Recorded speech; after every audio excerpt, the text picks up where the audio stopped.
आता बघूया देशमुख आणि फडणवीस यांच्यातला आरोप प्रत्यारोपांबद्दलच्या टॉप 9 बातम्या। आदित्य ठाकरे आणि पार्थ पवारांना खोट्या आरोपांमध्ये अडकवण्यासाठी फडणवीसांनी प्रयत्न केले। अनेक देशमुखांकडून फडणवीसांवर आरोपांची मालिका। समित कदम आणि फडणवीसांचे घरगुती संबंध। फडणवीसांचा निरोप घेऊन समित 5-6 वेळा मला भेटला।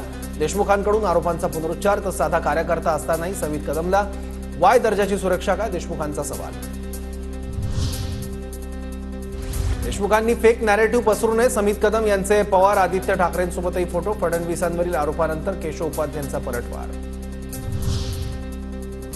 विधानसभेच्या तोंडावर देवेंद्र फडणवीसांना डॅमेज करण्याचा प्रयत्न। अनिल देशमुखांचं डोकं फिरलंय। देशमुखांच्या आरोपानंतर समित कदम यांचं प्रत्युत्तर।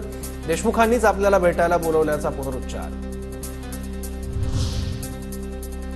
देवेंद्र फडणवीस राज्याच्या राजकारणातील खलनायक। त्यांनी राज्य कलंकित केलं। इतिहासात त्यांची नोंद राजकारणातील कळीचा नारद अशी होईल। संजय राऊतांचा हल्लाबोल।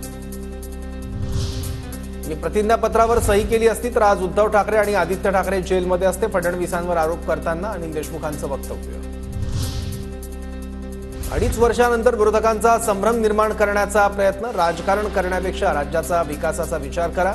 चंद्रशेखर बावनकुळेंचं प्रत्युत्तर। समित कदम फडणवीसांच्या वतीनं देशमुखांना वारंवार भेटत होता। संजय राऊतांनी आरोप करताना समित कदमचे फडणवीसांसोबतचे फोटो दाखवले। तर समित कदमला वाय दर्जाची सुरक्षा का, राऊतांचा सरकारला सवाल।